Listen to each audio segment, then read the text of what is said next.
Today we will be talking about the modifications in leaf. First of all, you should know what is the meaning of this word modification, right? So modification means to bring about some changes, some new appearances as regards structure as well as function. Generally the functions of the leaf I have already told you, they have certain basic functions or the main functions. The main function of the leaf is photosynthesis, and the second along with this is transpiration. Transpiration is removal of excess water from the plant body, and the first one is photosynthesis, that is to combine carbon dioxide and water together to form carbohydrate or starch or sugar, you can say.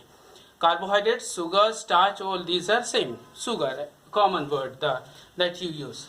Right, these are the, along with this, sometimes they need to perform additional functions as per the need of the plant body. So sometimes to meet the requirement of the plant body, these leaves in their structure, they bring about certain changes and develop a new structure, or as a whole they change into, they take a new shape and structure, and their performance also they perform additionally or a different functions they do.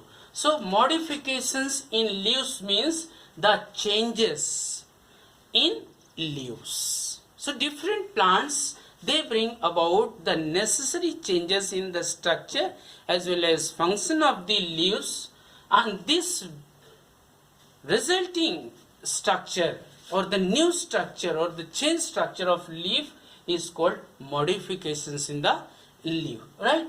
Some leaves, you may have seen some weak plants, weak stem plants. You may have seen pea plant.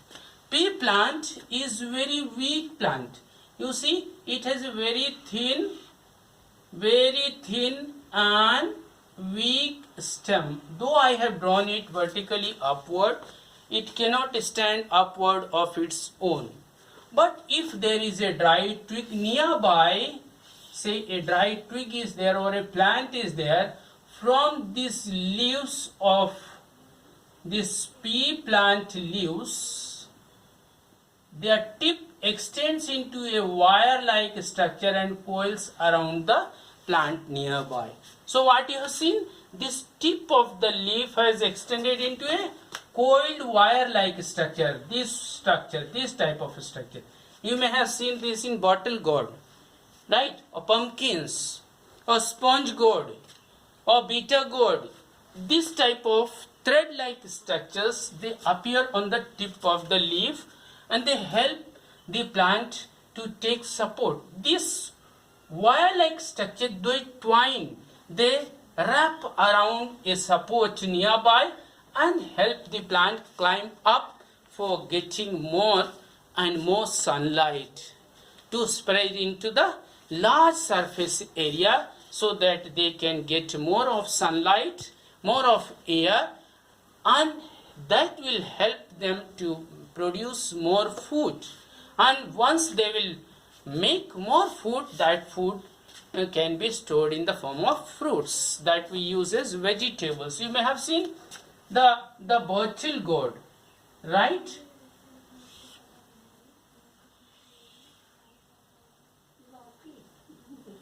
So you may have seen the bottle gourd, green in color, completely green, right? This is the common vegetable these days we are using. Then you may have seen the pumpkins.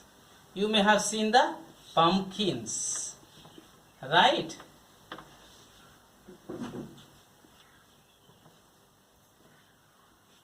You may have seen the pumpkin, or you may have seen the bitter gourd. This you don't like to eat.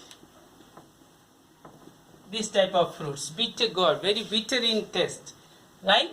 So these plants are weak stem plants, and some of the weak plants, their leaf tip develops a coiled wire-like structure, and this coiled wire-like structure is called as tendril.